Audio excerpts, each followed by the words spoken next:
drama on their outlook going forward. But those are visuals of the Finance Minister addressing the Karnataka Global Investor Meet 2022. So let's go across.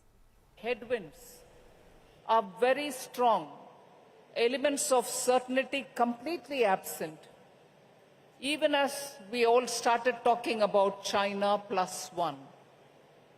When you wanted to diversify the value chains, or you wanted to ensure that there are more than one source for the raw material or for the intermediary products that you would produce.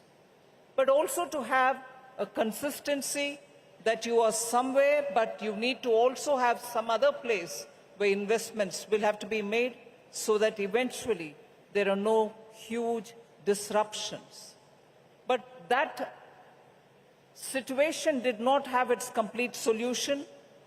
You had the global situation of a war, such a war, especially from countries which are the source of essential raw materials, whether it is fuel related, whether it is fertilizer related, whether it is food grains related. So you have these countries which are at a situation, which are at a war-like situation, which are at war, which is causing a lot of insecurity to the globe, particularly in the area of fuel, energy that is, and food. So food grain and fuel insecurities have become a big issue of uncertainty for the globe. And as a result, countries are readjusting themselves to source these materials from a different part of the world. Now that has had a bearing on industries, that has had a bearing on economy and its growth, that has had a bearing on trade, global trade as well. And as a result of these disruptions, you find large economies which were also source of essential raw materials or intermediary products, or also which were the essential markets to which emerging markets were sending their products, are all going through huge recessionary doubts. They may technically be at the threshold of recession, but yet are not really out of that suspense or shock that will they be getting into further rigid recession in the future.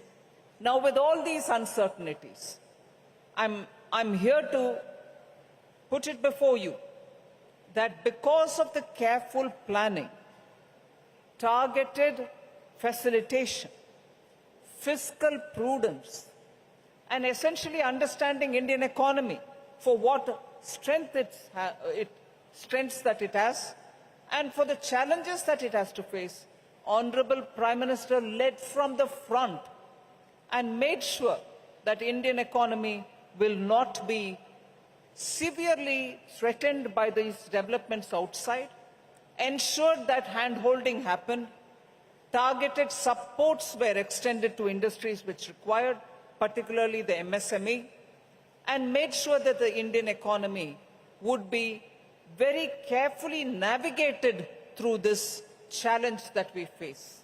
Now, as a result of it, between 2020 and today, we seem to have come out to a situation where the challenges continue. The newer challenges are also building up, but India is seen as an island of certain level of calm. We still do have our challenges, but not as would every other country suspect that India will be threatened by. So in a way, I've been hearing, and this is not me saying it, I've been hearing both during my Washington visit when IMF and World Bank meetings happened, and also through the various visitors which I have been receiving in Delhi, that India seems to be an oasis of stability and calm, and the challenges are being carefully firewalled, that our economy now is very clearly attractive for investors.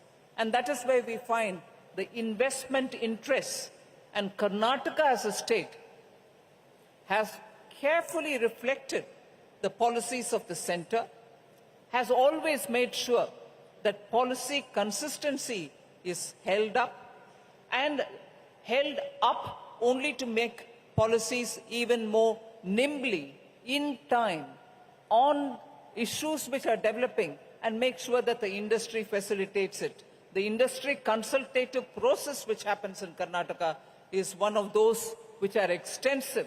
And as a result, today, I've heard from the Chief Minister that initially when this global meet was planned, their expectations and target was somewhere in the range of 5 lakh crores. Today, that has moved upwards to about 7.5 lakh crores, of which he has already cleared 2.8 lakh crore related proposals. All right, Finance Minister there, Nirmala Sitharaman, making some important comments on the global inflation, food security, fuel security and fiscal prudence there in Karnataka's Investor Summit. With that, we'll slip into a short breather.